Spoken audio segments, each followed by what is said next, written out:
y sean todos muy bienvenidos a la inauguración de año académico de la Facultad de Ingeniería y Negocios de Universidad de las Américas 2023.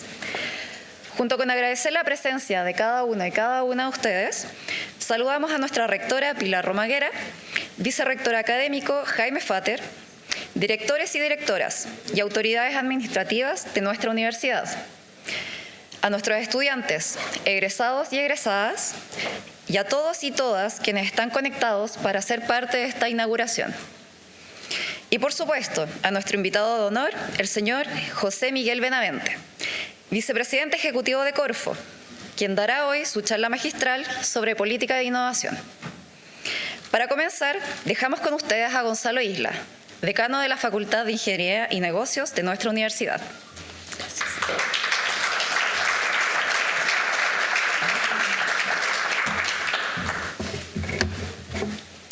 Muy buenos días a todos y todas. Es un gran honor para mí dar inicio a un nuevo año académico de la Facultad de Ingeniería y Negocios de la Universidad de las Américas.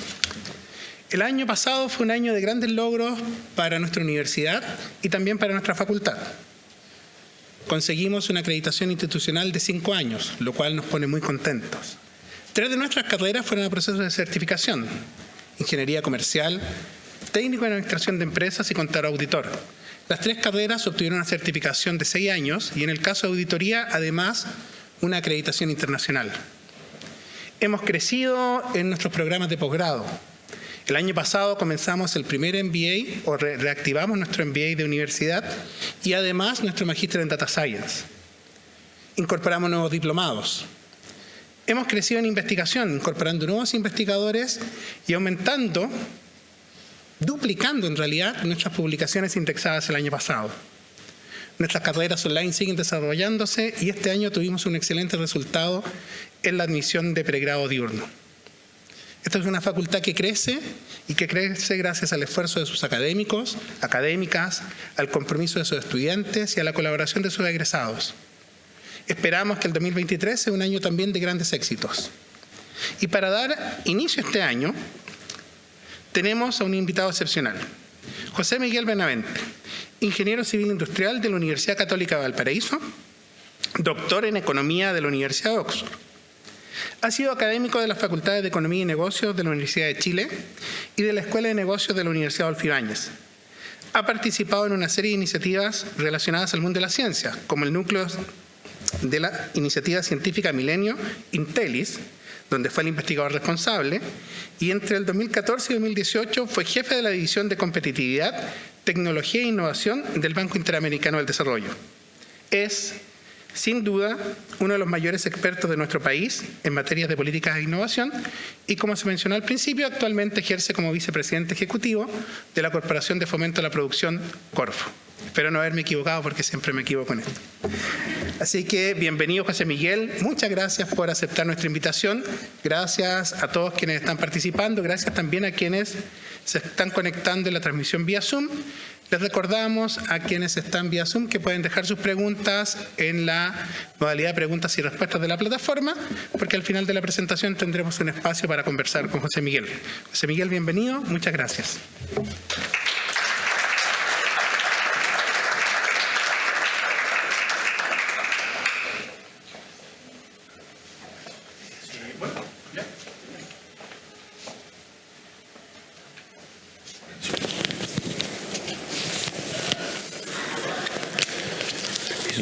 Déjame sacar estas cosas de acá, ahora te jodo. Porque no molesta.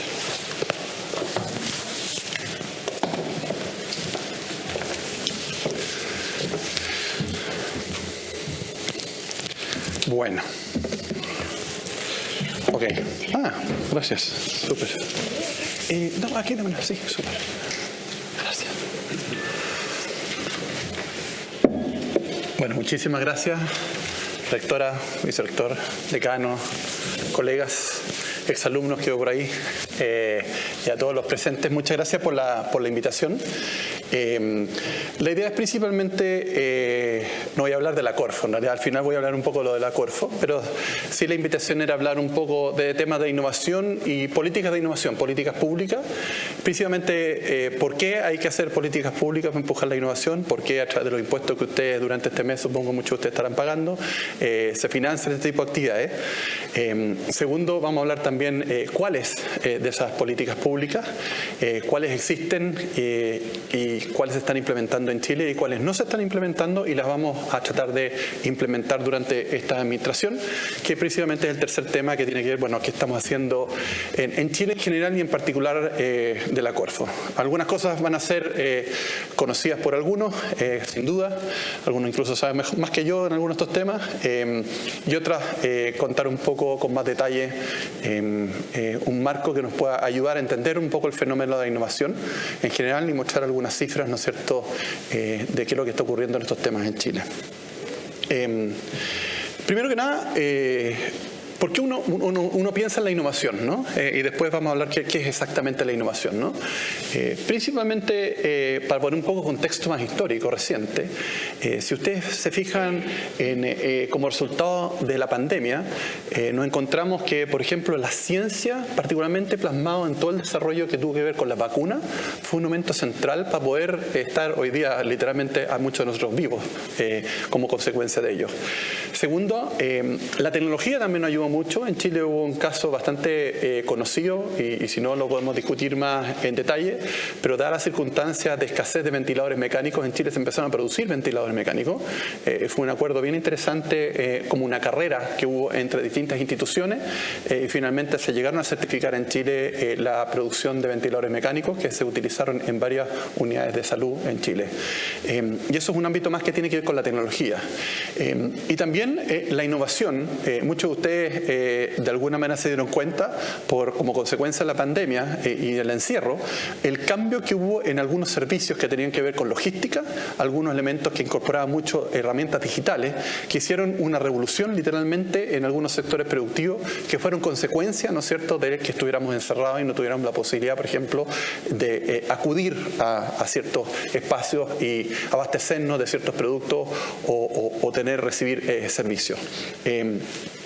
Por lo tanto, todas estas que son soluciones, hubo muchos más obviamente, pero aquí hubo ilustrar tres que están más del ámbito de la ciencia, sobre todo las ciencias médicas y la salud, ámbito de la tecnología y la manufactura, que fue justamente los temas de ventiladores mecánicos, que son elementos tangibles que se pueden tocar, digámoslo así, y también intangibles, servicios, por ejemplo, que son principalmente servicios digitales y de logística, que nos vimos beneficiados, ¿no es cierto?, como consecuencia de que no podíamos acudir directamente a recibirlo.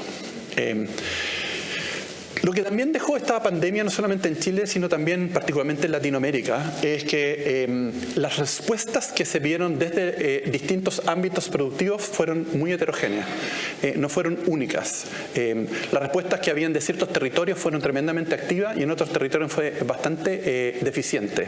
Y de alguna manera, lo que dejó en evidencia era de que en algunas dimensiones estábamos muy mal preparados para afrontar esto desde el punto de vista científico, tecnológico y de la innovación, y particularmente estas heterogeneidades se veían en el territorio y a través del territorio. Y eso es un elemento que vamos a considerar muy importante, porque hoy, cuando uno hace política pública en la ciencia, tecnología e innovación, asume como que todos los territorios, sobre todo, son bastante homogéneos. Y claramente lo que nos mostró la pandemia es que eso no era así. Lo tercero, hay un famoso economista que se llama Joseph Schumpeter, muy interesante, que escribió hace muchos años, más de 100 años, sobre la oportunidad que estas crisis generan para desarrollar nuevas soluciones que antes de alguna manera no existían. Él hablaba de este concepto de la destrucción creadora, que principalmente lo que hace es que estas ventanas, estas crisis son también ventanas de oportunidad, que permite de alguna manera, dada la situación, o esta idea de tratar de alguna manera de buscar soluciones que son mejores para demandas que tiene la gente, antiguas o nuevas, permite de alguna manera, él, según él, era la máquina que estaba detrás del crecimiento económico. Él incluso afirmaba que es el principal motor de crecimiento económico. El interés que tenían los emprendedores y las empresas para ir desarrollando nuevas propuestas de valor a través de la innovación y lo que eso conllevaba desde el punto de vista científico-tecnológico. Y que las crisis eran bastante oportunidades. Gonzalo, que ha estudiado esto largamente en tema de historia económica, no es muy difícil darse cuenta de que muchos países se terminaron transformando en países desarrollados justamente como consecuencia de esas crisis.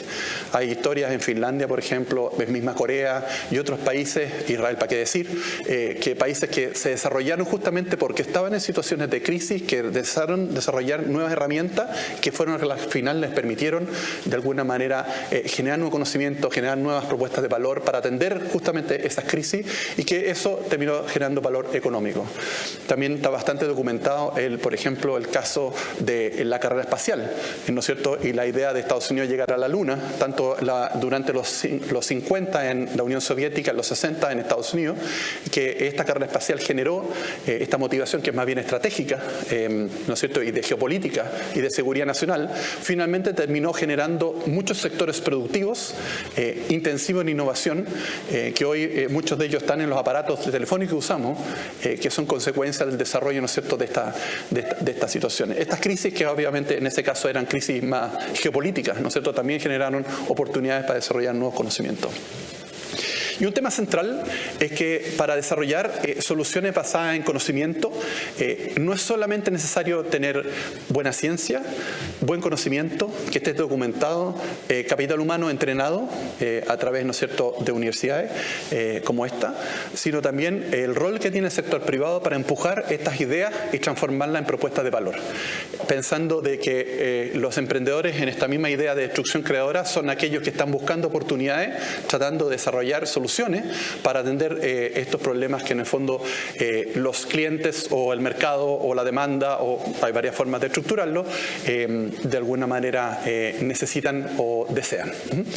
Por lo tanto, cuando uno mira también la experiencia de otros países, es fundamental este trabajo más bien de complementariedad entre lo que se hace el mundo público en sus distintas dimensiones. Una de ellas, ¿no es cierto?, es asociado al financiamiento de la ciencia de base, pero también el mundo público como un comprador de ideas, que después vamos a elaborar un poco eso, que en Chile no está muy desarrollado, junto con el sector privado, en que ofrece soluciones también, no solamente para el mundo privado, sino también el sector privado también ofreciendo soluciones para el mundo público.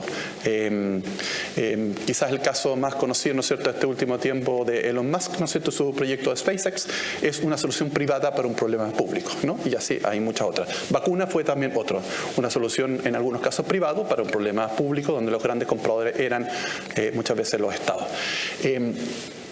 Esto no es fácil y en Chile no lo sabemos hacer todavía relativamente bien. Esto un poco como motivación. Un tema que tiene que ver más bien de por qué la innovación desde el punto de vista más económico es fundamental para las sociedades y para el crecimiento y el desarrollo.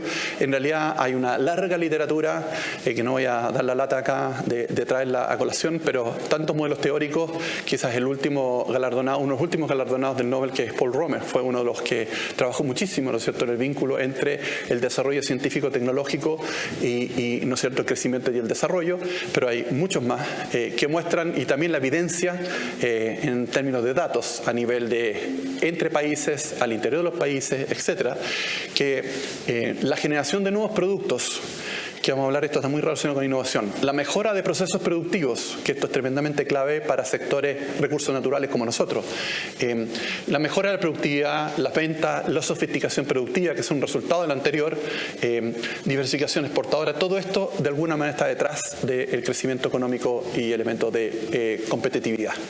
Los índices de competitividad justamente miran muchas de estas cosas como parte de sus criterios para definir, ¿no es cierto?, estos rankings internacionales. Y por lo tanto tenemos tanto teoría económica muy sólida, y evidencia muy sólida que muestra de que los esfuerzos que hacen los países para incorporar nuevo conocimiento y ese conocimiento traducirlo en nuevos productos, nuevos procesos, está asociado, de hecho, causalmente está vinculado con mejor crecimiento, incluso con elementos de desarrollo que tiene que ver con mejora en la calidad del empleo, mejora distribución del ingreso, y esto es una parte que después podemos conversar un poco. También el conocimiento en todas sus variantes genera no solamente un elemento que es con el crecimiento, sino también con el desarrollo de las personas, sobre todo los que trabajan en el mundo científico. Obviamente esto tiene que ver con un desarrollo personal y colectivo también de una sociedad más, entre comillas, con mayor stock de conocimiento. Tiene elementos sociales de inclusión y mejoras también, por ejemplo, de la prestación del Estado. El Estado también hace, en teoría, podría hacer muchas innovaciones, lo que llamamos innovaciones públicas. Chile tiene bastantes mejoras, ya que estamos conversando sobre los temas de impuesto interno. Nosotros tenemos, por ejemplo, esto que uno puede hacer automáticamente una declaración de impuesto interno, es una innovación pública. Y ustedes no saben la cantidad de ahorro que significa desde el punto de vista agregado el tener estos sistemas en términos de tiempo y otros. O sea, el valor social que tiene es inconmensurable. Tenemos instituciones en Chile como el Laboratorio de Gobierno, que quizás probablemente ustedes conocen, que es otra institución que justamente está orientada a desarrollar innovaciones del sector público para proveer un mejor servicio, ¿no es cierto?, a los ciudadanos. Y lo mejor de todo, para la gente que le gusta más el tema de las finanzas y las inversiones, la innovación es no solamente privada, sino también socialmente muy rentable, pero muy rentable. En Chile tenemos números de que la rentabilidad del esfuerzo en investigación y desarrollo, que es una forma de medir la cantidad de dinero que las empresas, por ejemplo, invierten en temas de investigación y desarrollo, es el doble de la rentabilidad que tiene la inversión en capital físico. ¿Okay? Pero tiene un problemilla. El problema es que en general la rentabilidad de este tipo de esfuerzos se ve más en el mediano y largo plazo, no es inmediato. Cuando uno invierte en investigación y desarrollo, es decir, rutinizar actividades de desarrollo de nuevo conocimiento para nuevos productos, nuevos procesos, generalmente demora que eso mejore en las ventas, la productividad y las aportaciones. El vínculo es directo y es rentable, es para los números chilenos el doble rentabilidad, pero se demora. Más aún, al comienzo tiene rentabilidad negativa. Un ejemplo que muchas veces quizás ustedes me han escuchado mencionar, pero imaginen ustedes cuando un cambio tecnológico en su casa, ¿okay? Para hacer el punto bien clarito. Ustedes lavan la ropa a mano, ¿okay? ¿Okay? Entonces, eso le consume una cantidad de tiempo importante, ¿sí? Y resulta que ustedes quieren de alguna manera, la lavadora automática se supone que es una innovación, en el sentido del proceso productivo de la casa. ¿Okay? Que tiene nueva tecnología, nuevo conocimiento. ¿Okay? Y uno generalmente compra la lavadora automática teniendo en la cabeza que la productividad de la casa va a mejorar. ¿Por qué? Porque en teoría, en el fondo, la máquina hace el trabajo por ustedes y ustedes pueden dedicar ese tiempo a cosas que ustedes consideren más valiosas. Pero todos sabemos que cuando compramos una lavadora pasan cosas, ¿no? Lo primero es, y voy a hacer un poco jocosa la historia porque me pasó a mí por lo menos, es cuando fui a vivir solo, compré una lavadora automática. Lo primero era cuando uno quiere meter la lavadora y no entra por la puerta, ¿no? Entonces hay que entrar a picar, ¿no? Hay que sacar el marco, en mi caso tuve que sacar el marco, etcétera, y entró la lavadora, ¿no? Después uno la pone debajo del califón y el califón de 5 litros y obviamente no aguanta la lavadora, entonces hay que cambiar el califón, ¿no? Después hay que aprender a usarla, ¿no? Que no es obvio, uno, donde le echan, ¿no es cierto?, el detergente y uno, bueno, hay todo un proceso de aprendizaje, ¿okay? Bueno, ¿dónde está la caída de productividad en la casa? Cuando uno incorpora la máquina, que es un cambio tecnológico, se supone que mejora la productividad. ¿Dónde está la caída de productividad? La caída de productividad en la casa está que la ropa sucia se está acumulando. Esa es la caída de la productividad. Entonces la caída de la productividad en el corto plazo es negativa por un cambio tecnológico. Ahora, cuando uno ya aprende, ya hizo las inversiones, llamó al plomero, cambió la puerta, cambió el califón, la productividad de la casa está más alta de cuando partí. Pero en el medio hay un bache, ¿se fijan? Bueno, en la empresa pasa exactamente lo mismo. Cuando uno incorpora una nueva máquina, sobre todo que el sistema de control de automático y otro CAD, CAM, CAE, para lo que está en la literatura de manufactura y otro, todos sabemos que no llega y apretar el botón y que la máquina parta, ¿okay? Lo mínimo que le pasa es que funciona trifásico y ustedes tienen toda la planta monofásica. Listo, estamos en problema, ¿okay? Entonces, los números muestran que efectivamente las empresas en Chile que han invertido en ciencia, tecnología e innovaciones, generalmente la productividad en el corto plazo cae. pero en el mediano y largo plazo el efecto neto es positivo. ¿Okay? Entonces, si yo tengo, por ejemplo, emprendimientos o empresarios que buscan la rentabilidad en términos del plazo, tenemos un problema, porque obviamente esto lo afecta. No es que los emprendedores y los empresarios no lo vean, por supuesto que lo saben. Es cosa, trabajan todos los días y saben que cualquier cambio pequeño que hacen es un proceso de aprendizaje. ¿Okay? Entonces, la rentabilidad del incorporar de nuevos cambios, particularmente a través de innovaciones y ciencia y tecnología en las empresas, es rentable, y créanme los números, hay un par de papers publicados por ahí, se les puedo dar las citas después, y es el doble de rentabilidad de capital privado. La única diferencia es que se demora más y además al principio tiene efectos negativos. ¿Y cuánto se demora? Depende del sector. En el sector farmacéutico se puede demorar 8 años, fácilmente, y tiene que tener la espalda financiera para hacerlo. En el sector manufacturero tradicional se demora 1 o 2 años, ¿okay? Y tiene que ver con este proceso de aprendizaje. Pero por de pronto, la idea de esto no es hacer todas las citas ni poner los números, etcétera, sino más o menos empujar ciertas ideas, la rentabilidad. Y la rentabilidad social tiene que ver principalmente porque esto genera efectos de derrama y demostración. Muchas veces las empresas no se atreven a hacer innovaciones porque se las pueden copiar. Y esto es la justificación de por qué hay recursos en todos nosotros, que hay crédito tributario para hacer investigación y desarrollo. La justificación principal es que yo no me puedo apropiar de todos los beneficios que eso genera, ese esfuerzo. Porque siempre hay alguien que copia. Y está bien. De hecho, es bueno. Y la difusión del conocimiento puede pasar por 2 cosas. Hay varios mecanismos, pero los más tradicionales son: o la competencia me mira, o los trabajadores que están en mi empresa migran. Cualquiera de las dos. A veces son las 2 cosas. Y entonces la migración de los trabajadores que están en empresas innovadoras, que sean otras, no es malo, es al revés bueno, porque el conocimiento va en sus cabezas, en el fondo, y va irradiando esto. De alguna manera, cuando éramos más chicos decían, trabajen en las multinacionales, ¿no? Era un mecanismo de aprendizaje, porque después iban con nosotros ese conocimiento y se irradiaba a las empresas locales. Es exactamente lo mismo. ¿Okay? Esa es la rentabilidad social, porque cuando una empresa innova, en el fondo, y las personas que están ahí o los otros están acompañando, eso genera efectos de derrame alrededor de esas empresas. Y eso que entonces, no solamente la empresa para ella es rentable, sino que para los que están vinculados con ella también es rentable. La rentabilidad social obviamente es más grande que la rentabilidad privada. Todo esto de alguna manera es un argumento más fundamental, más técnico, más teórico y también respaldado por los datos de por qué las actividades de innovación de alguna manera no solamente mejoran el crecimiento de competitividad, también mejoran el desarrollo de los países y también desde el punto de vista más privado, digamos así, es rentable. Ahora bien, vamos a algunas cosas conceptuales, perdonen la data, pero yo creo que es importante tener a la mano cuando uno está hablando de innovación, porque cuando uno hace política de innovación es bueno tener estos conceptos relativamente claros. La innovación, en realidad, cuando uno habla de innovación no sabe si está hablando de un producto, tenemos una innovación, o está hablando del proceso por el cual se obtuvo ese producto. La literatura en realidad es poco clara, hay gente que lo toma de una manera o de la otra, ¿okay? Pero en realidad puede ser visto como el proceso por el cual yo produzco nuevas cosas, innovaciones, y eso también se llama la innovación, el proceso, ¿okay? O también el resultado de las mismas. Esto es muy difícil porque cuando uno quiere medir la innovación, es como la gente que trabaja en economía de estos temas, y Rudy Lauterbach, que está ahí, que es experto en estos temas, no es fácil de medir, ¿no? Generalmente uno mide los inputs, cuánto dinero pongo, cuánta gente trabaja en esto, las ideas de alguna manera se incorpora, o productos intermedios, como pueden ser las patentes o temas de propiedad intelectual, pero a veces es difícil medir el output de esto, es muy difícil. Se mide, por ejemplo, cuántos productos nuevos dentro de la canasta de productos que se hacen, es una manera de medirlo. Ahora, esto sí que es clave. La innovación de alguna manera está compuesta como 2 procesos que son distintos. Uno lo puede ver lineales, uno antes del otro, o pueden ser de alguna manera complementarios, simultáneos. Para que yo tenga algo y diga que esto es una innovación, tiene que cumplir 2 condiciones. Primero, tiene que ser técnicamente viable de hacer, la factibilidad técnica, y la segunda, que lo que yo hago y que es técnicamente factible de hacer genere valor. Puede ser valor económico, pero pueden haber otros tipos de valores.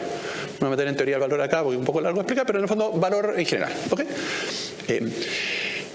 Cuando cumplo lo primero y no cumplo lo segundo, es decir, es técnicamente factible de hacer, pero no genera valor, estamos hablando de invenciones. Esa es la gran diferencia. ¿Okay? Y de que algo que es una invención se transforme en una innovación, el camino es muy largo, mucho más largo que ustedes crean. Por ejemplo, los números. Cuando como las invenciones generalmente se patentan, ¿okay? Y por lo tanto uno va a la oficina de patentes y se registra. En Chile, por ejemplo, se patenta. Y uno ve de las patentes cuánto generan lo que se llaman royalties, o sea, o licencias. Es alguna manera que alguien la está usando para generar negocio. El 93% de las patentes registradas en el mundo no generan licencias. ¿Sí? O sea, de cada 100 ideas que son técnicamente viables y cumplen con los requisitos para ser una patentable, solamente 7 de ellas terminan siendo una innovación. O sea, esa es la escala. O sea, para los que vienen del mundo del emprendimiento, esto es incluso más restrictivo del típico tasa del 10%, ¿no es cierto?, de las ideas que se transforman en empresas, es más restrictivo aún. Y por eso es muy importante, porque por mucho que yo tenga una buena idea y que sea técnicamente factible de hacer desde el punto de vista científico, tecnológico, nada me garantiza de que eso genere valor a un tercero. Y la parte más importante es que esta segunda parte, quien define que algo es valioso no quien lo hace, sino quien lo usa. ¿Me siguen? Los inventores siempre tienen y están convencidos, lo cual es bueno, de que su invento es realmente una maravilla, va a revolucionar el mundo, etc. Y el 93% de ellos no llega muy lejos, por ponerlo en términos promedios. ¿Okay? Quien define que lo que uno está proponiendo, que es técnicamente viable de hacer y que es valioso, es quien lo usa. En una transacción de mercado, quien lo compra. ¿Okay? Y que potencialmente puede haber un precio. ¿Okay?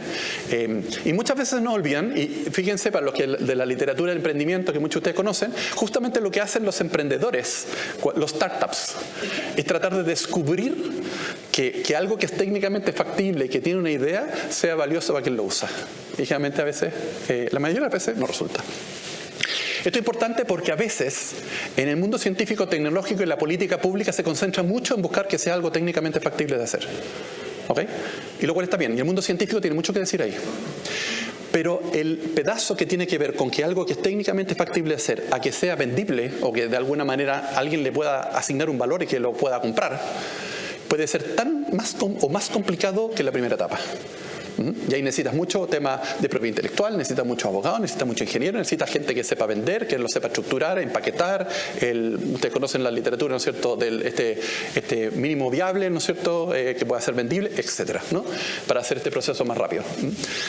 Más aún, hay soluciones que la audiencia, el consumidor, no son privados, sino que la sociedad. ¿Okay? Y estructurar la sociedad en términos de generar valor no es nada de fácil. Por ejemplo, ¿cómo yo sé que hago una red que tiene que ver con temas sismológicos, ¿no es cierto?, que es un bien, se supone que más colectivo, que a todos nos ayuda de que haya información? Pero ¿quién es de alguna manera el llamado representando a la sociedad de que la propuesta que me está haciendo el señor Benavente, no sé, en alguna disciplina de electrónica, pueda ser útil para la sociedad? No es fácil, ¿no?, cuando son de este tipo de características de bienes más bien sociales o públicos, ¿no? Otra cosa bien importante con respecto a la innovación es que generalmente tenemos eso en la cabeza, que la innovación es un proceso, se llama empujado por la oferta. Como que de alguna manera, más o menos el cuento va de esta manera, como que al mundo científico se le ocurren ideas o hay conocimiento, que alguien agarra ese conocimiento, lo estructura de una manera, lo empaqueta, después que lo empaqueta de alguna manera lo puede escalar, y después que lo escala de alguna manera lo puede vender. ¿Okay? Y como que la linealidad va desde la oferta hacia la demanda. Este es el modelo, digámoslo así, iPhone, ¿no? O sea, a este señor se le ocurrió la maravilla de empaquetar de alguna tecnología, más encima la mayoría financiada con los impuestos de todos los norteamericanos, y lo puso en un teléfono que puso el diseño y dijo, a ver si esto prende. No sé si se acuerda usted con el lanzamiento de iPhone, del primer iPhone, ¿no? Cuando él ponía, ¿no es cierto?, el iPod por un lado, ponía por el correo electrónico por el otro, ¿se acuerdan? En fin, y terminó con esto y todos quedamos encantados. Pero eso es muy supply side, ¿okay?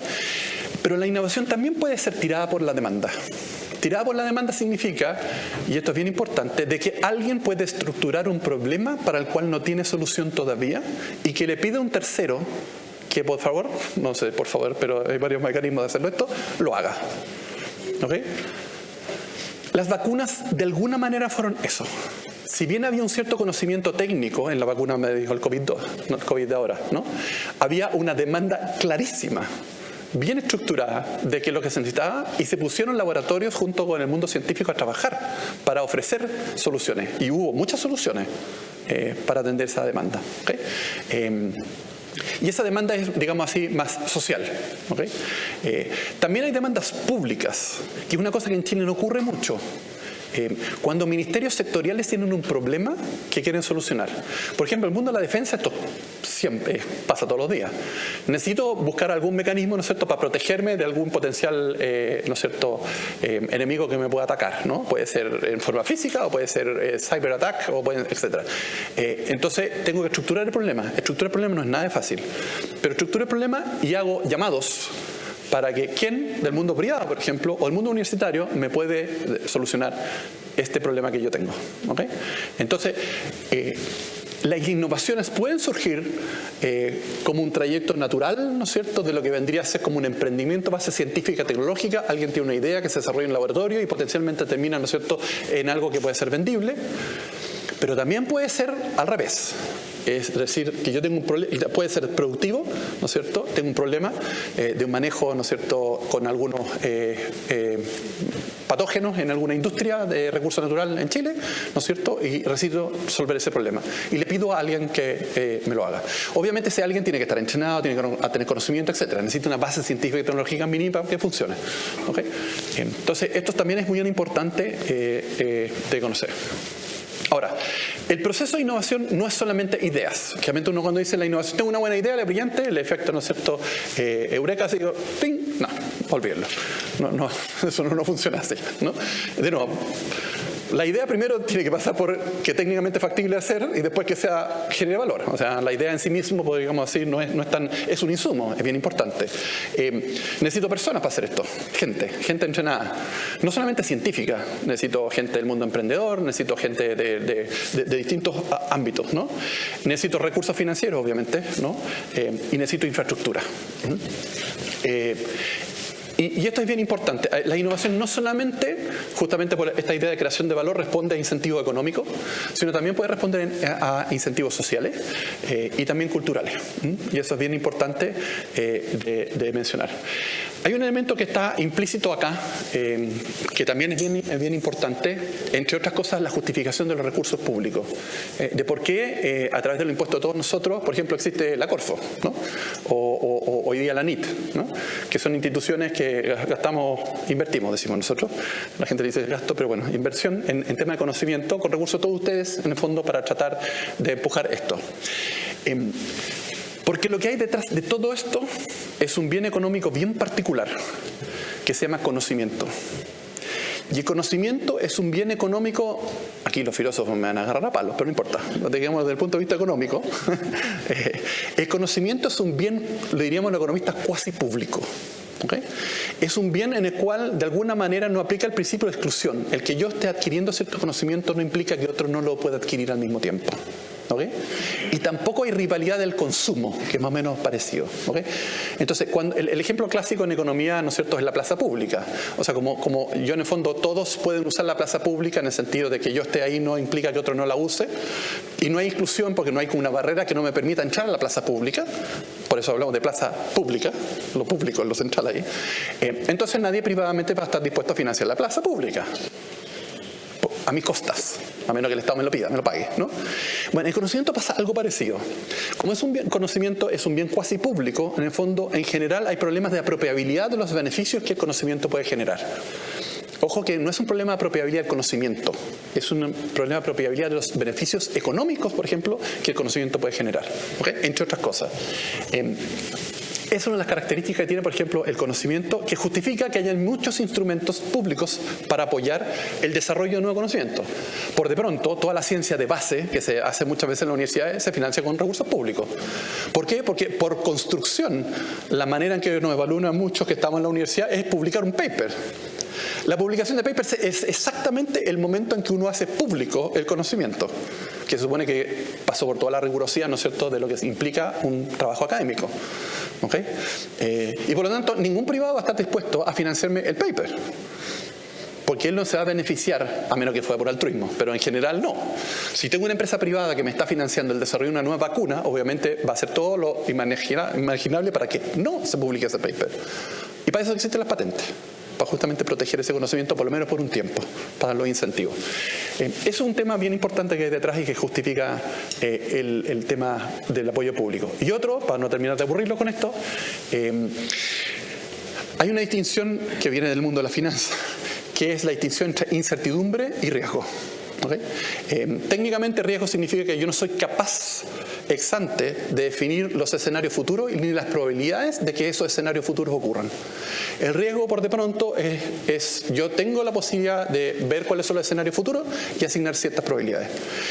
Cuando uno desarrolla innovación en etapas tempranas, no hay un problema de riesgo, hay un problema de incertidumbre, porque yo no sé, no tengo la menor idea si lo que yo voy a desarrollar va a resultar o no. Cuando hay riesgo, en el fondo depende de la versión de los riesgos de las personas, que de alguna manera buscan mayor rentabilidad cuando hay más riesgo. Es una decisión más racional. ¿Okay? Pero el problema que hay en la etapa temprana de innovación es que hay mucha incertidumbre. Y la incertidumbre técnicamente paraliza.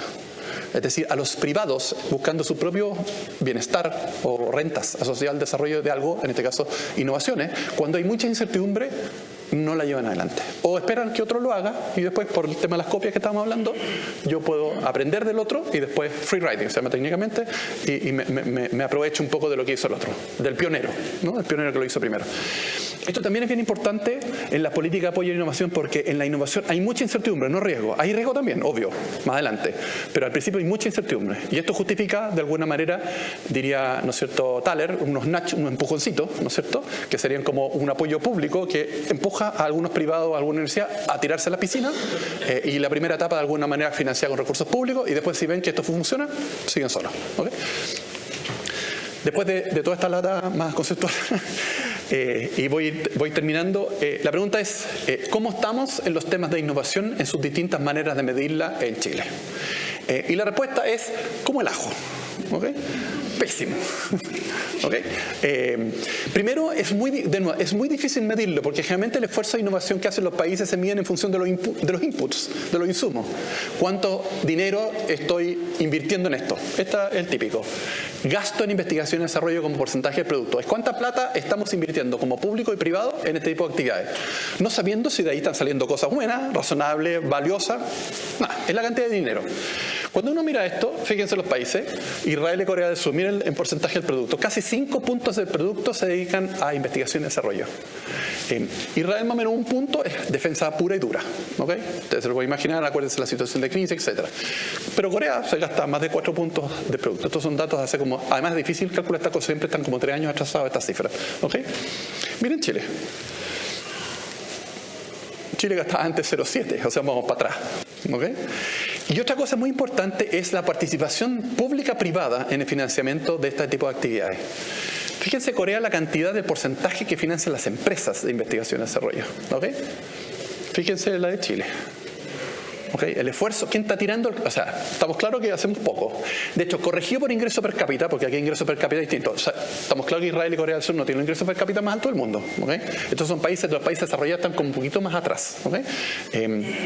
Pero son los que durante 20 años, 30 años crecieron muchísimo. China está gastando mucho en investigación y desarrollo, muchísimo. Y su producto ahora está creciendo y hoy día estamos viendo parte de esos resultados. De hecho, en términos absolutos, de millones de dólares, China es el país que hoy día más gasta en investigación y desarrollo en el mundo. Más que Estados Unidos, más que Alemania. Hace como 2 años atrás pasó a los demás. Lo que pasa es una economía muy grande, entonces al dividirlo por el producto les queda un poquito más atrás. Pero fíjense, de alguna manera, la diferencia que tenemos. Y segundo, la diferencia que tenemos en términos de lo público y privado.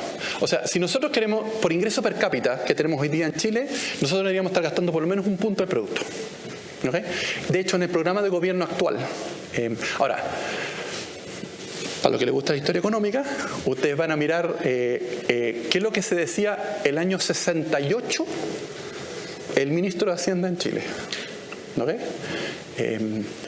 Y el ministro de Hacienda en Chile, en un par de artículos que están en el libro, dice, ojalá que Chile en el corto plazo gaste un punto de producto en investigación y desarrollo. El año 68, el año que yo nací. ¿Okay? O sea, hace literalmente, saqué la cuenta, 55 años que estamos tratando de empujar la agenda de que Chile invierta en investigación y desarrollo un punto de producto. Y no solamente lo digo, vamos para atrás. Le digo, hace 10 años atrás gastábamos 0,7, hoy día estamos en 0,35. ¿Okay? Esta administración en particular, obviamente, cuando trabajamos los números, obviamente nadie puede esperar que gaste un punto de producto en 4 años, imposible. Por lo menos el compromiso de esta administración es que se duplique el gasto en investigación y desarrollo de $900 millones más o menos a $1.800 millones. Y alguien me va a preguntar, ¿de dónde vamos a sacar las lucas? Y la respuesta es el litio. ¿Okay?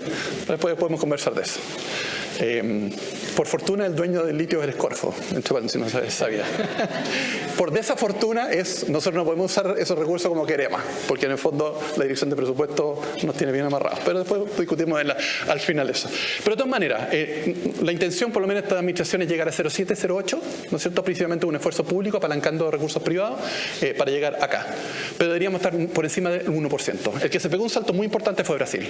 Brasil estaba igual que nosotros y con el gobierno de Lula, el primer gobierno de Lula y después con el Dilma, se pegaron el gasto de investigación y desarrollo y llegaron a un punto.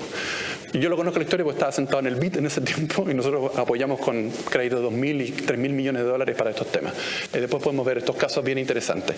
Pero de todas maneras, y lo más importante, que por mucho que el sector público haga lo que haga, necesitamos un sector privado que también se involucre, ¿ok? Y mucho. Si usted ve la historia de Corea, Alemania, Estados Unidos, Israel un poquito distinto porque el problema que enfrentan esto mucho es temas de defensa, como le decía, pero aquí tiene un punto y en el fondo igual el sector privado influye mucho. Gente. Acuérdense que los insumos. Necesitamos plata, necesitamos gente. ¿Cuánta gente tenemos en Chile para esto? Lloremos juntos. ¿Ok? Poquísima. ¿Ok? Investigadores cada 1.000 personas de fuerza laboral. Fíjense en Dinamarca, Corea del Sur, de nuevo, lo mismo, los sospechosos de siempre. ¿Ok? ¿Hemos crecido? Sí. Esto es el programa Becas Chile. Ese Delta. Que ha sido bueno, ha sido un programa que aumentó en un orden de magnitud la gente. En el tiempo nuestro, digamos, ¿cuánto? Menos de 30 íbamos a estudiar afuera, doctorado en distintas disciplinas, hoy día dan 300. Tenemos un problema después de la inserción, que es otro tema que podemos discutir después. ¿Okay? Pero de todas maneras estamos muy atrasados. Y esta inserción de gente no es solo en las universidades para hacer investigación, que es un pedazo importante de los planes de innovación, sino también cómo lo incorporan las empresas para que generen valor a través de nuevos productos y nuevos servicios más sofisticados. O sea, también tenemos poca gente y aquí tenemos una deuda importante. ¿Cómo nos van en la mitad del camino? ¿Se acuerdan las patentes? Resultado de la parte de que lo que es técnicamente viable de hacer. Bueno, para seguir llorando, ¿no? O sea, la cantidad, y esto es un cambio bien importante con respecto a lo que hacíamos antiguamente, pero es muy bajo lo que hacemos en patente, tanto inscripciones como inscripción en registros internacionales. Muchas de esas patentes son personas naturales que inscriben estas patentes. Tenemos una de las mejores oficinas de patentes del mundo en términos de diligencia, de investigación, de información. Es realmente, el INAPI es una joya que tenemos de institución. O sea, no es un problema de que el sector público haga mal la pega. Es efectivamente porque hay poca gente que llega al INAPI a inscribir nuevas ideas, ¿no es cierto? Para que algo sea patentable es en el fondo que tiene que cumplir ciertas condiciones, en el fondo que no sea obvio, que sea nuevo, original y que tenga potencial valor, pero que técnicamente sea factible de hacer.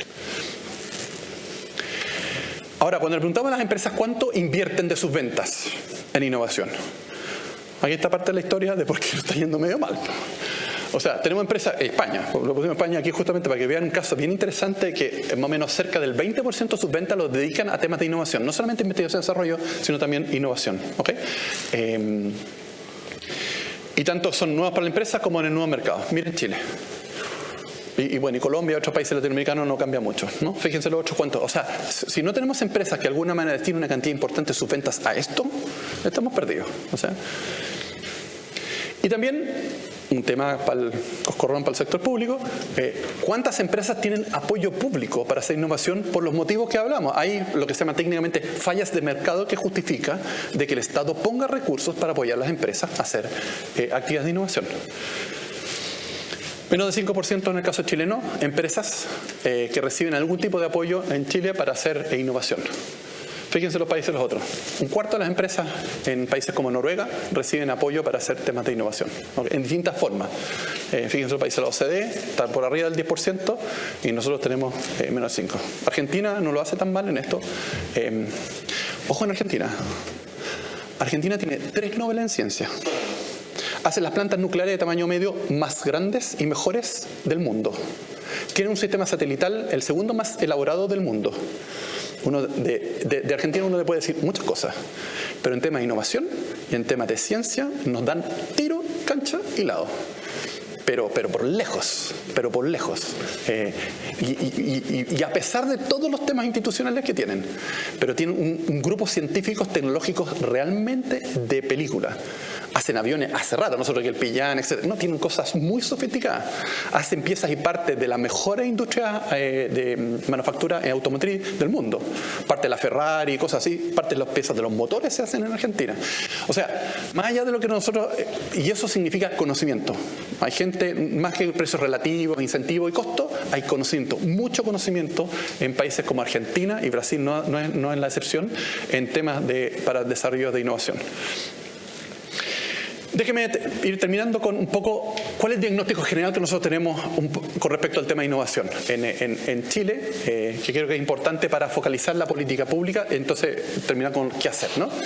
Primero, en Chile nosotros partimos de la base de que las firmas tienen pocos incentivos o tienen incentivos muy débiles para innovar, ¿ok? Después vamos a ver que esto sí puede ser garrote o puede ser de alguna manera zanahoria. Muchas de ellas no pueden ser información de cómo hacerlo, cómo innovar. De hecho, recientemente hay programas de innovación en las universidades que entrenan a gente para rutinizar la innovación como proceso. Pero eso hace 10 años no existía, ni 5 tampoco. Y las oportunidades que tienen, por ejemplo, de trabajar en forma asociativa. Si hay algo que es colectivo dentro del mundo empresarial, tiene que ver con la innovación. Es un proceso colectivo. Esa es la idea de innovación abierta. Y eso significa confianza, capital social. Y si hay algo que nosotros no tenemos, muchas veces son justamente eso. Lo segundo es que, si bien los privados no están haciendo su pega, no tienen los incentivos o no lo hacen, después vamos a ver por quizás falta de competencia, el Estado tampoco está haciendo su pega. La cantidad de recursos que invierte el Estado en temas de innovación como infraestructura, conocimiento, formación de capital humano, solucionando estas fallas de mercado de alguna manera, ¿no es cierto?, tampoco es suficiente. Y otro problema que tenemos es que la institucionalidad de apoyo para este tipo de cosas también está más o menos desordenada. Chile creó hace poco un Ministerio de Ciencia y Tecnología, Conocimiento e Innovación, de hecho es el nombre técnico, ¿okay? Pero está recién como partiendo un poco. En la administración actual ya 2 ministros de Ciencia se han ido para la casa, ¿okay? Y en menos de un año. Hay algo que no está funcionando bien, ¿okay? En fin. Entonces, objetivo de política pública, primero, aumentar los incentivos privados para innovar. Es clave, ¿no? Acuérdense la cosa público-privado, los privados tienen un rol muy importante, aumentar los incentivos. Incrementar acciones públicas, inversión y mecanismos para superar estas fallas de mercado y fallas sistémicas. Y tercero, fortalecer la institucionalidad. Esos son como 3 pilares como bien claritos que de alguna manera necesitamos, en este caso como Chile, sacar adelante. Déjenme ver cómo podemos hacer algunos de estos. Primero, necesitamos más competencia en el sector privado. O sea, la idea de destrucción creadora schumpeteriana descansa la idea de que hay una competencia muy fuerte entre ellos para tratar de arrancarme lo que se llama escaparme de la competencia, ¿ok?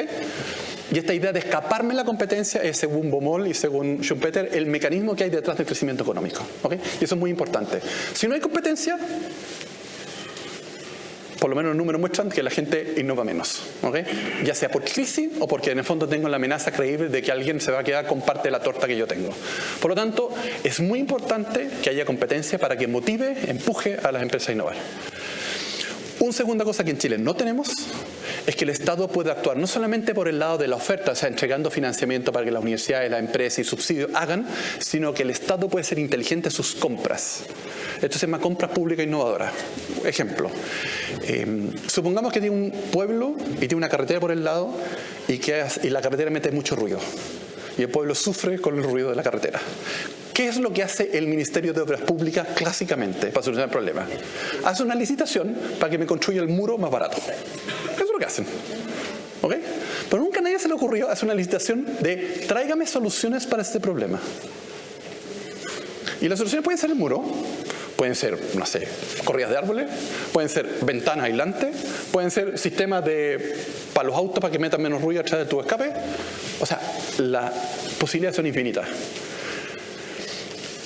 Ese mecanismo en Chile lo estamos ahora en un proyecto de ley en el Congreso que se llama Compras Públicas Innovadoras, que el Estado puede licitar problemas, no soluciones. ¿Ok? Y después, una vez que uno tiene la solución, se puede licitar la solución que me lo haga más barato. ¿Ok? Es así como el 80% de la investigación y desarrollo que se hace en Estados Unidos se hace exactamente así. Alguien podría decir, bueno, el sistema sajón es más flexible, etc. Los que más han desarrollado las compras públicas innovadoras son los españoles, que tienen el mismo sistema público que nosotros, el sistema francés. ¿Okay? Por lo tanto, estamos aprendiendo mucho los españoles, ya vieron el número de España, para tratar de que el Estado sea un comprador, ¿no es cierto?, licitador de problemas. Y que hay problemas, problemas no solamente que el Estado tiene, sino problemas públicos, ¿no? Y obviamente, muy importante, el primer incentivo, y generalmente son los privados que pueden aquí. O sea, ¿qué mejor para una pyme o un emprendedor nuevo saber que el Estado, si le va bien, el Estado le va a comprar? Porque el Estado tiene un poder de comprador muy grande. Ese es como el punto, ¿no? Por ejemplo, una cosa que estamos haciendo ahora, hago un paréntesis, en hidrógeno verde, justamente lo que estamos desarrollando en Chile, capacidad de electrolizadores. ¿No saben los equipos que hacen la hidrólisis, ¿no es cierto?, separar las moléculas? ¿Okay? Entonces hay mucha gente que en Chile puede hacerlo. Pero el problema que tiene es quién me compra. Bueno, hagamos hacer un acuerdo con ENAP, que le compre. Entonces ENAP va a hacer una licitación, ¿no es cierto?, de hidrolizadores, pero no va a definir cuál hidrolizador, va a decir, tengo un problema de hidrolizar. ¿Ok? ¿Quién me trae la mejor solución? Y yo estoy dispuesto a comprársela. ¿Me siguen un poco la idea? Sí. Ok. Y lo otro es muy importante, diseminar, que fluya el conocimiento de cómo se hace innovación, ¿no es cierto?, en las empresas. Segundo tema, su inversión en acciones públicas. Aquí es todo lo que la historia conocemos. En Chile se apoya poco la investigación científica, particularmente asociativa, y necesitamos obviamente compartir infraestructura. Apoyar el desarrollo de actividades I+D al interior de las empresas. Esto no es que las empresas hagan I+D así como de repente como un lujo, como algo un hobby y como algo como fancy. No, lo más importante es que las empresas rutinicen la actividad de investigación y desarrollo, tengan departamentos, tengan gente contratada y que se lo tomen en serio. A veces el director, el gerente de producción lo tiene clarísimo. El problema que tenemos es que los directores no cachan una de estas. Y lo digo en conocimiento de causa porque los he entrevistado, no cachan una. ¿Okay? Junto con la universidad, junto con nuestras empresas, impulsar entrenamiento y capacitación, esto es súper importante, ¿no? Adopción de nuevas prácticas productivas y modelos de negocio, en especial de empresas de menor tamaño. Esto también es clave, si no se hace agranda la grieta entre los tipos de empresas. Y mecanismos de financiamiento temprano. Entre otras cosas, Chile, lo que estamos haciendo ahora, esta Banca Nacional de Desarrollo, va un poco en esta línea porque obviamente la banca nunca presta en proyectos que tienen mucha incertidumbre. Porque la banca no sabe evaluar proyectos con alta incertidumbre, sabe evaluar proyectos con alto riesgo, que es distinto. ¿Okay? Y por lo tanto, ningún capital de riesgo también se mete en la etapas tempranas cuando está en la factibilidad técnica de un proyecto, tampoco el capital de riesgo entra ahí. Y finalmente, institucionalidad pública. Necesitamos una institucionalidad que por mucho que esta administración quiera llevar adelante esto, uno en la administración, yo por lo menos son 4 años y para la casa. ¿Quién me garantiza que el que sigue va a seguir en esta senda? ¿Okay? Tenemos que generar mecanismos para que de alguna manera esto se evite. ¿Okay? Y esto es muy importante, eso se llama fallas de Estado, ¿no? O lo otro, de alguna manera, algunos que son privilegiados que tienen acceso a ciertos programas de la Corfo y entonces como que tienen capturada la Corfo, bueno, ¿cómo los descaptura la Corfo? Para que en el fondo le permita que otros participen. Tema de derecho de propiedad, esto es clave. Los derechos de propiedad intelectual en el mundo de la innovación son fundamentales. Por los dos mecanismos. Uno, porque generan mecanismos de protección, pero también que esa protección es temporal. Y también es bueno que se difunda el conocimiento. Entonces es un trade-off súper complejo de cuánto es el tiempo óptimo y cuáles los esfuerzos. Pero esto es clave en difusión, sobre todo el conocimiento libre y mayor participación de las mujeres. ¿Y por qué lo digo esto? No lo estoy diciendo para la foto. Porque tenemos evidencia que los grupos científicos que tienen balance de género lo hacen mejor que los grupos científicos que trabajan solamente hombres. Eso es muy importante. Tenemos evidencia de que las mujeres, en el fondo, que son líderes de empresas, no lo hacen muy distinto mejor que los hombres, pero es muy distinto cómo usan las lucas que ganan de esa empresa. Las mujeres, cuando ganan lucas en empresas medianas, en emprendimiento, esas lucas las invierten en su casa, en temas de educación para su hijo, en computadores y cosas así. Y los hombres nosotros nos gastamos en auto, en lavadora, etc. En cosas que no generan externalidades positivas. ¿Okay? Por lo tanto, por eso es tan importante empujar el emprendimiento liderado por mujeres, porque no porque las mujeres lo hagan, en el caso de emprendimiento, no hay evidencia que lo hagan mejor que los hombres. En algunos sectores mejor que sí y otros sí, es cierto, porque tienen empatía, tienen más trabajo, es cierto. Pero no tenemos estadísticamente definido de que las mujeres lo hagan mejor. Sino lo interesante es que es lo que hacen con las lucas que ganan. Ahí está toda la diferencia. ¿Okay? Y socialmente invierten más en sus pares, en sus familias, etcétera, que los hombres, ¿no? Pero en el mundo científico-tecnológico, sobre todo en los ámbitos de innovación, a los grupos científico-tecnológicos que son igualitarios les va mejor que los que aquí son solamente liderados por hombres. Y por lo tanto es importante, y tenemos instrumentos en este momento, y aquí una parrilla bien rápida, cosas que actualmente hacemos, le dejo la lista, y negrita, cosas las que vamos a hacer en esta administración. Y en rojo, cosas que nos van a quedar pendientes, porque no podemos hacerlas todas. ¿Okay? Aquí, apoyo a investigación científica en Chile se hace mucho tiempo, los más viejos se acordarán, Fondesit del año 82 para adelante, en fin, ¿no? CONICIT se creó el año 67, igual que todas las otras instituciones en Latinoamérica, y estos, hay becas también tenemos. Cosas nuevas, por ejemplo, fondos sectoriales, estrategias sectoriales. Aquí están divididos por los tres, ¿no? Incentivos privados, las fallas, ¿no es cierto?, de institucionalidad. Si ustedes van a la encuesta de innovación de Chile, esto es como paradojal. Adivinen quién es el país que tiene más encuestas de innovación del mundo. Más versiones de la encuesta. Chile. Tenemos 12 versiones de la encuesta de innovación. 12. Pero más que toda Europa, más Estados Unidos, todo en la encuesta. Y además una encuesta más grandes que hay. ¿Okay?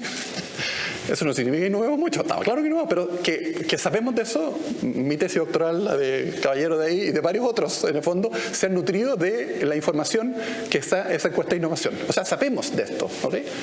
Cuando en esa encuesta uno pregunta ¿por qué las empresas innovan en Chile?, la respuesta que uno pensaría es: voy a ganar más lucas, mayor percepción de mercado. Ya, el altruista dice todo Chile va a estar mejor. Las winchas, cumplir con normas y estándares. Eso es. Pero por lejos, cumplir normas y estándares. Ergo, ¿quién fija normas y estándares? El sector público. Entonces, si yo como sector público subo las normas y estándares de emisión, de contaminación, etcétera, los tipos forzosamente van a innovar. De hecho, los números muestran eso. Eso no es porque hay problema, no es porque hay más competencia entre las empresas, sino porque tienen que cumplir normas y estándares, aunque sea una. ¿Se fijan? Certificaciones como menos parecido. Todo esto, fondos sectoriales, estas cosas que estamos haciendo ahora. Crédito de garantía de inversiones tecnológicas no existen y lo estamos desarrollando. Compras públicas innovadoras, política de competencia. Pero la política de competencia no pensando como los economistas pensamos en la política de competencia tradicional, ¿no es cierto?, de las ineficiencias, sino también pensando en la política de competencia como promotor de la innovación, porque claramente lo es. Esto porque literalmente el Estado no puede hacer esto, ¿okay? Tenemos que ver tema de perspectiva. Esto es un tema muy en pañales que estamos tratando de hacerlo, ponerlo dentro del Consejo de Innovación, pero no sabemos si vamos a hacer.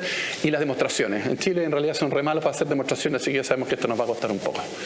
Bueno, esto es una parrilla de todos los instrumentos que hay en el mundo, literalmente, cosas que nosotros hacemos, ¿no es cierto?, cosas que nos faltan por hacer y que queremos hacer durante esta administración, y otras que probablemente no vamos a alcanzar a hacer, pero ese es el desafío.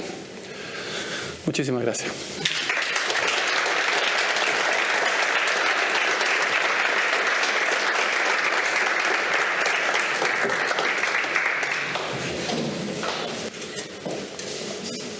Yo me voy a sentar si no se enojan. Bueno, muchas gracias.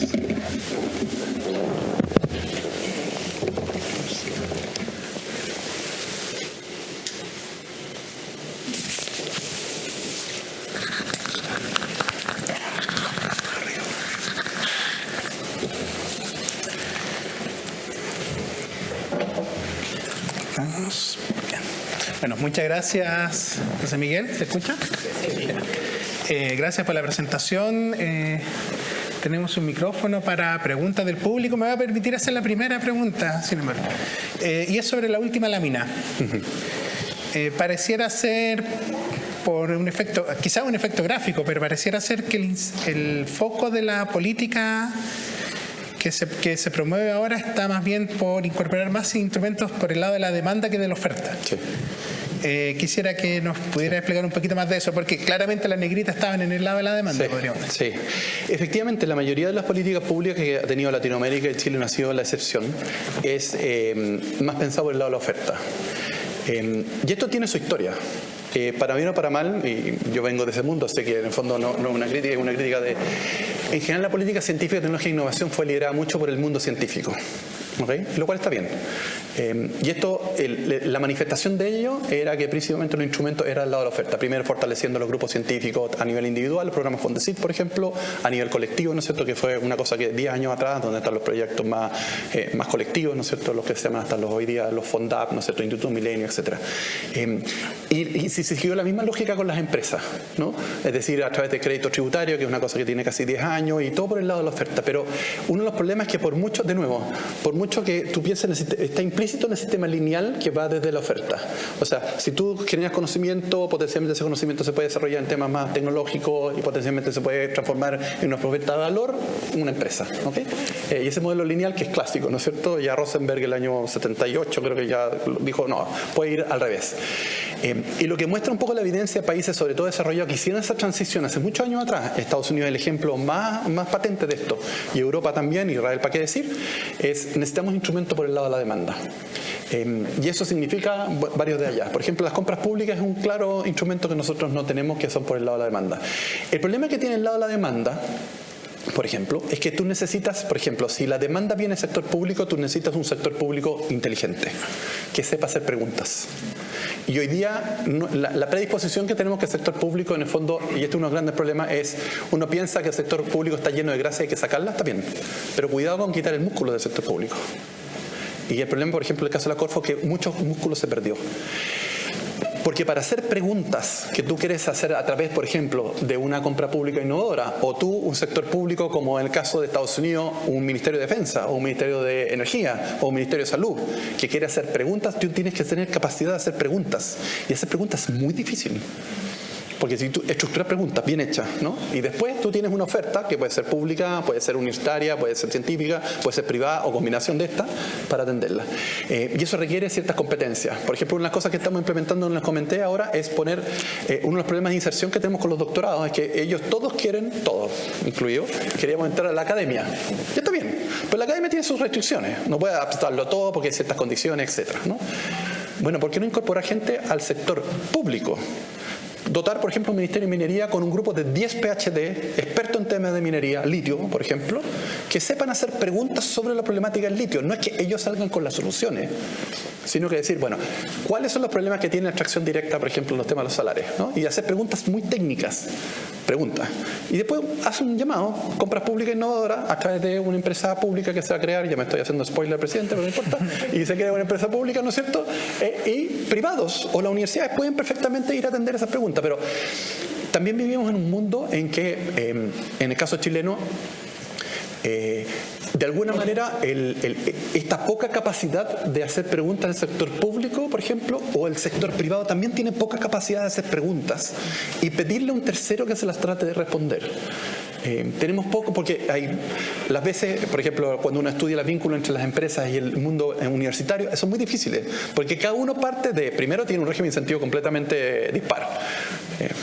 La pobre rectora y ustedes habrán sufrido con la CNA, que en el fondo te pide papers, publicaciones de papers, CIT, etc. ¿Y dónde están las patentes? ¿Y dónde está el vínculo con el sector privado? ¿Dónde están los spin-outs? Etc.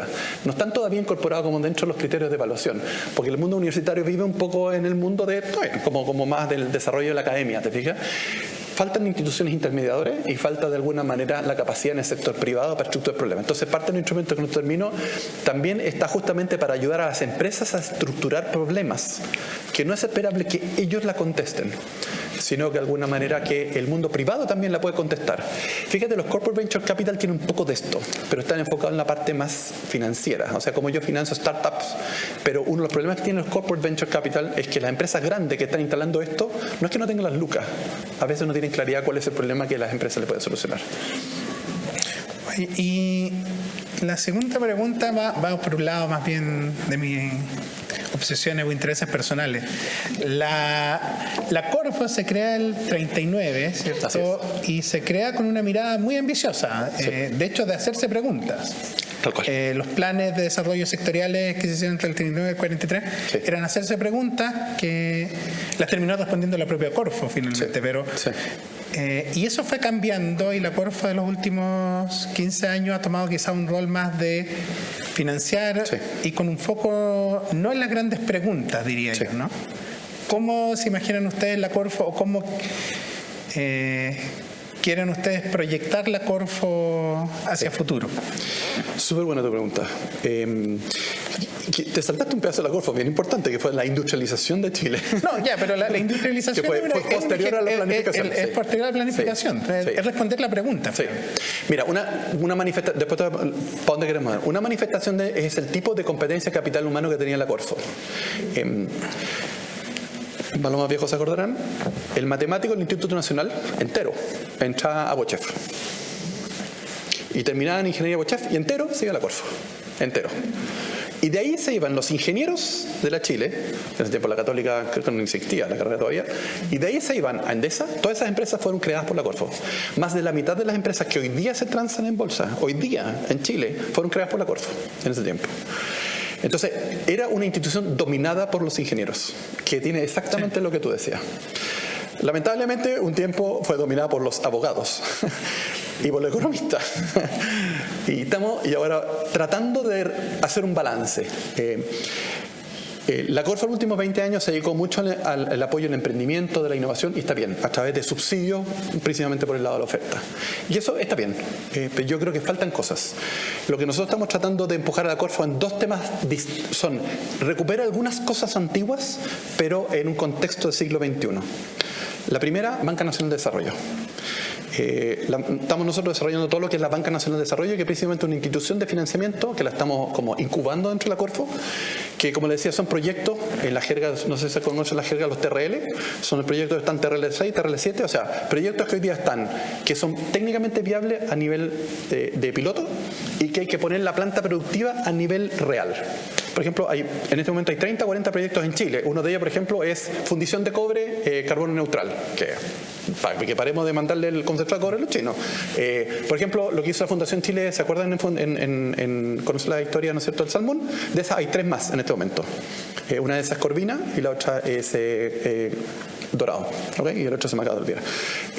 Que es decir, que esta es una etapa que en el fondo yo necesito invertir ahora más o menos 30 o 40 millones de dólares para poner la planta a nivel grande. Todavía no produzco nada. Nadie me garantiza que incertidumbre pura. ¿Okay? En la parte comercial se supone que puede ser buena. No hay subsidio que te aguante 40 millones de dólares, obviamente.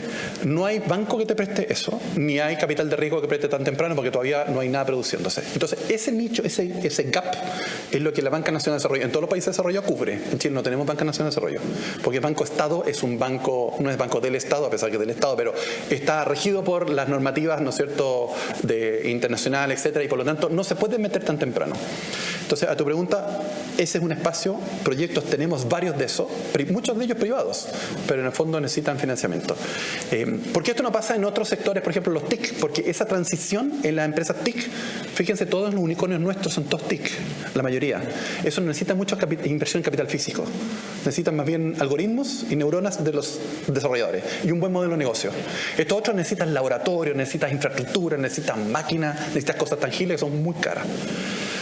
Eso es uno, la Banca Nacional de Desarrollo.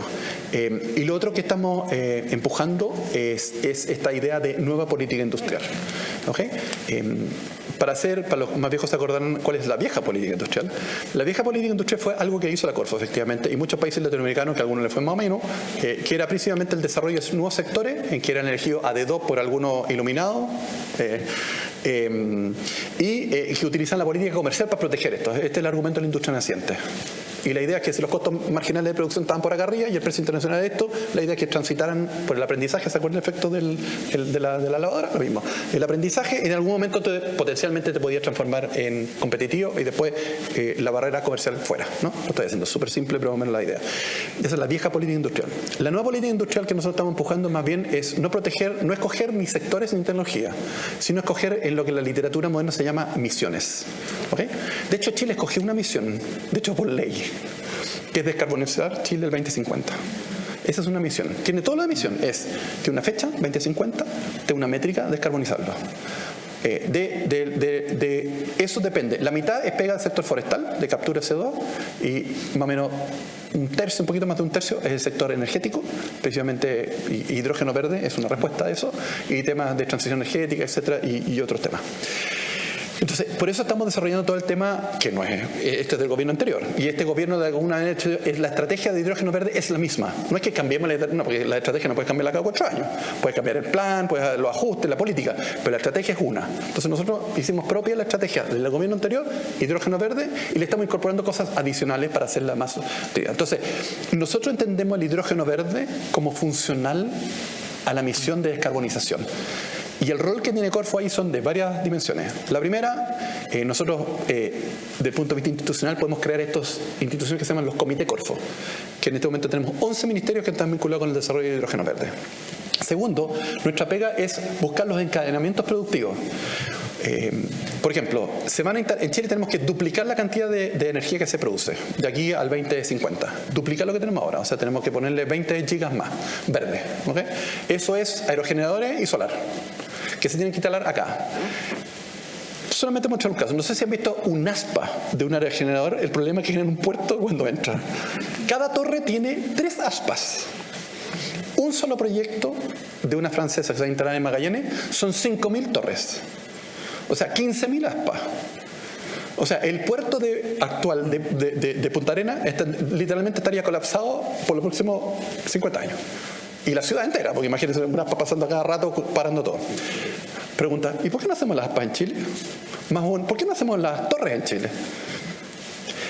Entonces, el punto es cómo coordinamos para que ocurra eso. Entonces, lo que hacemos por un lado, nosotros como Corfo nos sentamos con las empresas internacionales y decimos, ya muchachos, cosa que tú que también manejas esta área tuya de comercio internacional, contenido nacional. Ustedes vienen a instalarse acá, contenido nacional.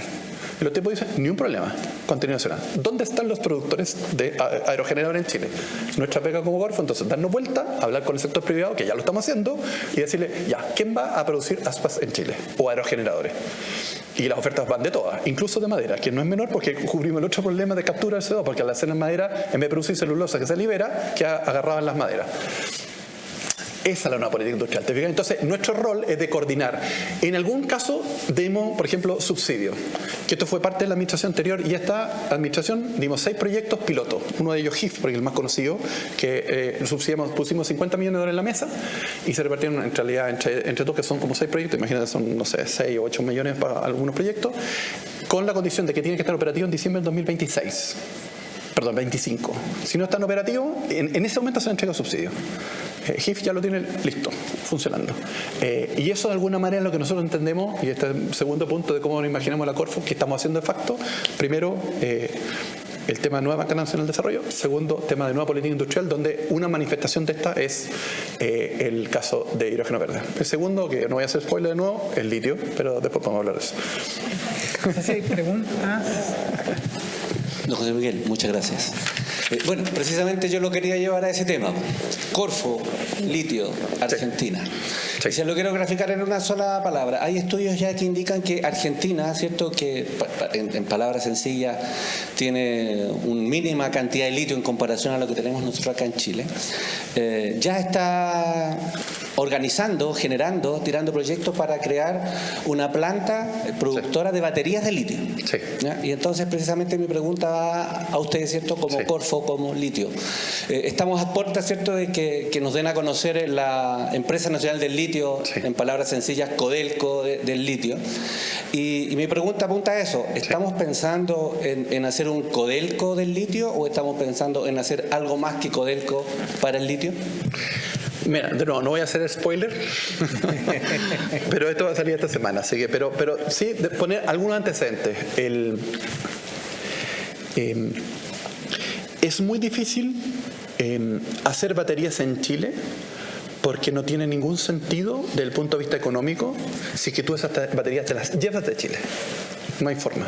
Porque el valor que tiene, si bien el valor del litio está en el cátodo, principalmente, pero el resto de la batería en el fondo, en términos relativos, es relativamente menos.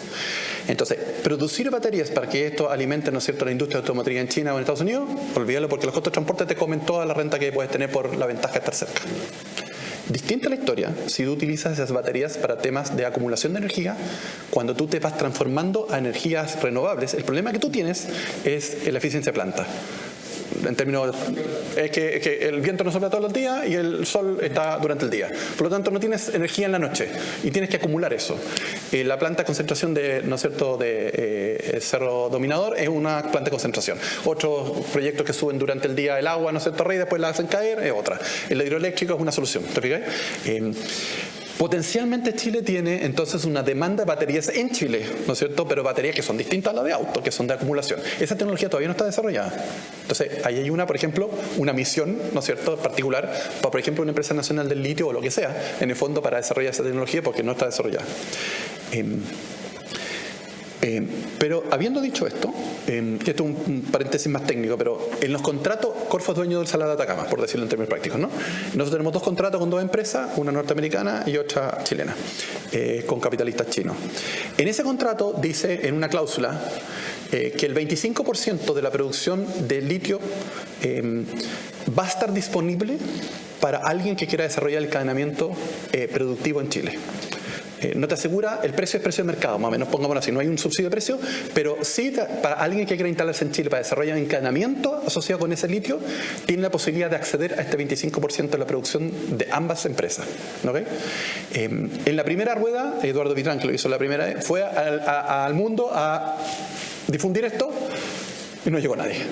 Se hizo una licitación y clic, clic, clic, clic. Nadie, porque en el fondo el punto era, está bien, una cosa que tenga acceso al litio, otra cosa que hago batería y que hago con ella. El costo de transporte no se justifica. Se hizo una segunda licitación. Literalmente se la llegó un señor que saca una carretilla al año. Una carretilla de una producción de 120 toneladas, ¿no? O sea, nada. Me junté con algunos colegas economistas y dijimos, a ver, hagámoslo bien esta vez. Primero, ¿será el problema lo que se llama técnicamente el diseño y el mecanismo? Si había un problema con el diseño y el mecanismo. Y hicimos la licitación, en el fondo. Hicimos una licitación. Va a salir hoy día en la tarde, por eso, pero ustedes son los primeros que van a saber. Hicimos una licitación de la cuota de una de las compañías. Licitamos la mitad, del 25%, o sea, la mitad, ¿no? 12,5.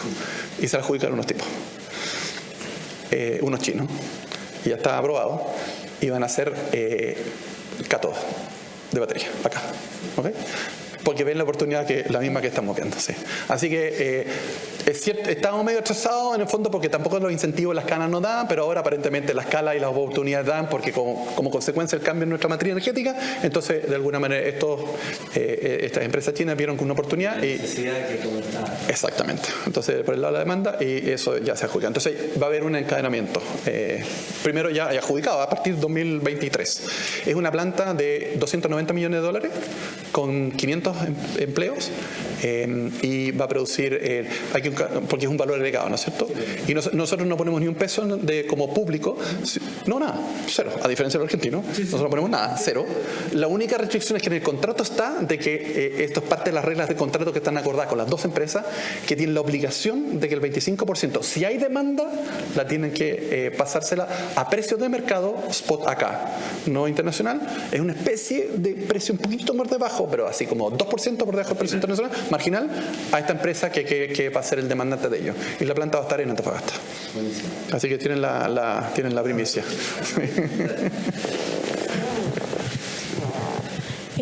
Hola, mi pregunta es, ¿qué desafíos a lo mejor se pueden visualizar al corto plazo en cuanto al acercamiento de los PhD, tal vez más del mundo más científico como bioinformático, ciencia de datos, biólogos moleculares, a las empresas? Sí. Y lo pregunto porque por experiencia y de la vista de la otra vereda, nuestra educación como PhD es como resuelve el conocimiento, saca artículos científicos y es un poco más mirado que el mismo científico se vaya a la empresa estando en un PhD. Y me pasó porque yo hice la tesis en la empresa. Entonces, los desafíos propiamente tal de una casa de estudio, propiamente tal con los mismos pares, porque en realidad es como que no lo ven separado el mundo del conocimiento con el mundo aplicado. Sí. Muy buena tu pregunta. Yo diría que hay 3 elementos que están en juego acá bien importantes. Uno, el primero y el más obvio. Un doctor en una empresa no hace nada. Tú necesitas masas críticas. Y esto probablemente tú lo viste. O sea, necesitas pares, necesitas 2 o 3, etcétera, con profesionales técnicos para desarrollar esto dentro de una empresa que hace temas de tecnología y ciencia de tecnología. Que una sola cosa, es lo mismo que la universidad cuando te lleva en la universidad en el sur o donde está y te lleva una sola persona, en realidad es imposible a menos que esté vinculada con, pero igual, necesitas mucho tácito. Este conocimiento de la interacción del día a día entre las personas es clave. Necesitas técnicamente masas críticas. Esta es la parte más fácil. Hay 2 elementos, uno que tú mencionaste. En Chile tenemos un problema desde el punto de vista de del mindset, sobre todo de la generación de nuestra, yo creo que las chicas no tanto, de un castigo de los colegas porque tú te vas al sector privado, como que te vendes al sector privado, ¿no? Y es un tema cultural que tenemos que romper, porque de alguna manera efectivamente puede hacer un aporte enorme. Y no solamente en el sector privado, sino como les mencioné, en el sector público. O sea, ¿por qué no hay doctores que se vayan al Ministerio de Minería? De hecho, estamos haciendo un programa ahora con el viceministro, el subsecretario, y vamos a hacer un programa, un piloto a partir del próximo año de tener 4 PhDs metidos dentro de la Subsecretaría de Minería para estructurar problemas. ¿Okay? No uno, masa crítica 4, y en el fondo, porque al mundo científico no te penalizan tanto si vas al sector público, pero es un tema. Pero hay un tema que es el menos conocido de todos, que es el más importante, digo yo. A mí me tocó en el diseño de la inserción de los doctores en el sector privado. Me tocó estar de juez en los primeros 3 años. Sobraban las becas. Habían becas. Existe hasta el día de hoy, by the way.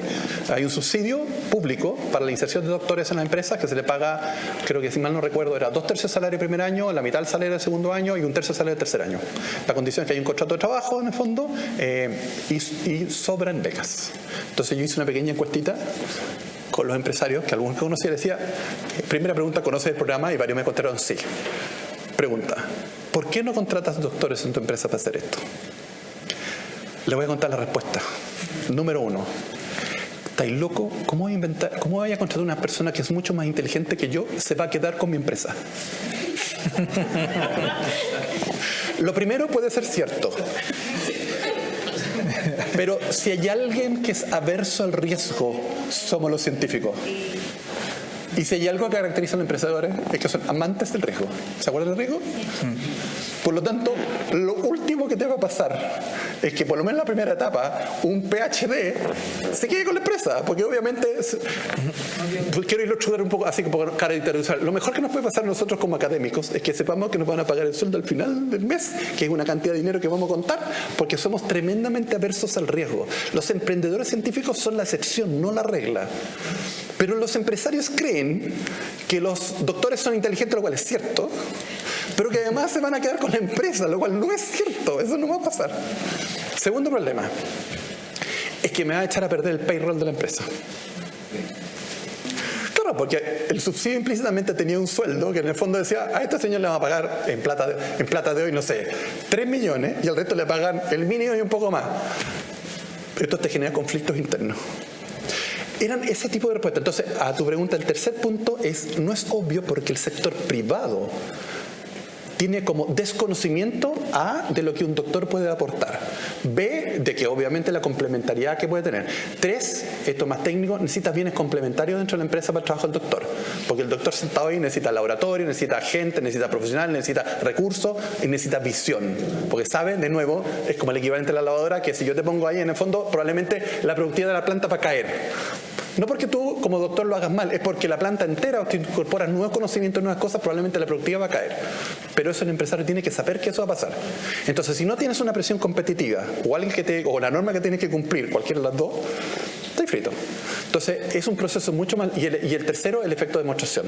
O sea, una vez que tenga masas críticas en el fondo, que es lo que pasaba en otros países, entonces los otros digan, este tipo le está yendo bien porque tiene gente talentosa metida allá adentro que entiende bien. Y que finalmente esos doctores no terminen como gerente, no como dueño, como gerente. Que muchas veces... O como vice de la Corfo. Hoy estamos llegando al final de esta jornada. Te quería agradecer obviamente la excelente presentación. Siempre le hacemos la misma última pregunta a todos nuestros invitados e invitadas, y es que le puedas recomendar algún libro a la audiencia, lo que se te ocurra. Nos han recomendado de todo. Gente que nos recomendó papers, pero no es la idea. Novelas, ¿qué estás leyendo ahora? ¿Qué libro tú motivarías me imagino con estos temas? A los que les gusta historia económica, lean a Schumpeter. Es una delicia. Tú lo leíste alguna vez, me imagino. Capitalismo, socialismo, democracia. Leanse ese libro, es precioso. Y tiene un libro también de teoría de desarrollo económico. Son todos libros de... Schumpeter era austríaco, un tipo bastante egocéntrico y bastante particular, ¿no? Fue presidente de la American Economic Association. Nunca tuvo el Nobel, nada. Yo creo que le penó mucho. Pero es un tipo fascinante. Yo leería eso. De innovación más lo que le gusta a la economía, hay un libro precioso de un autor que se llama Richard Nelson, que se llama Las fuentes del crecimiento económico.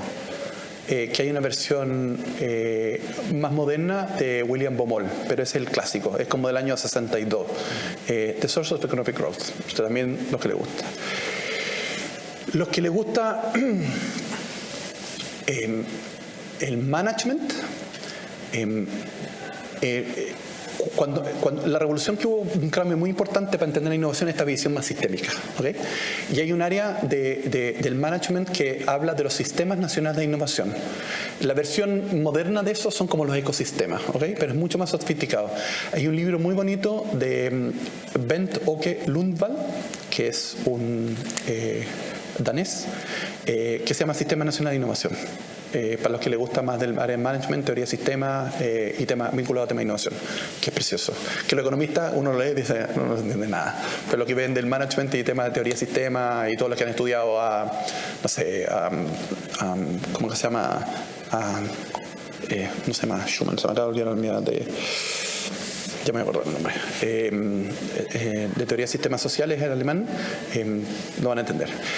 Y les va a gustar.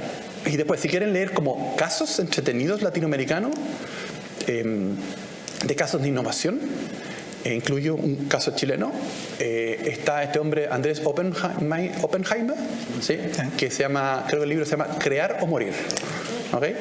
Ese es bien entretenido. Así como son casos particulares, ¿no? de empresas y cosas, cómo lo hicieron. Es como bien pero lo que les gusta más como como casos interesantes de las vidas de las personas y cómo se tradujo en términos de emprendimiento. Hay casos argentinos, brasileños, chilenos y de empresas y sectores. Yo diría ahí para toda la sí.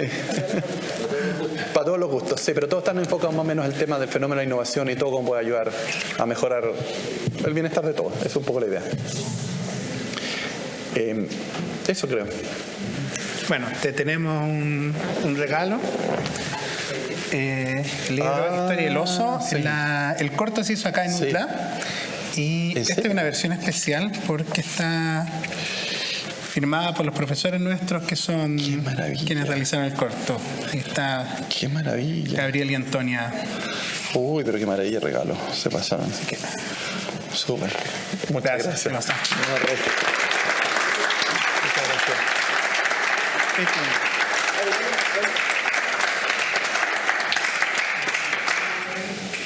Súper.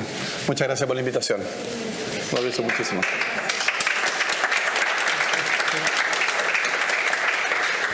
Hemos llegado al final de esta inauguración de año académico de la Facultad de Ingeniería y Negocios de Universidad de las Américas 2023. Agradecemos nuevamente a José Miguel Benavente por su presentación, así como también reiteramos nuestro compromiso institucional con la generación de espacios de análisis y reflexión académica que contribuyan a la mejora de todo nuestro sistema educativo y del país en su conjunto. Los dejamos invitados a nuestras próximas actividades que podrán encontrar en nuestro sitio web www.udla.cl y en nuestras redes sociales. Muchas gracias y buenas tardes.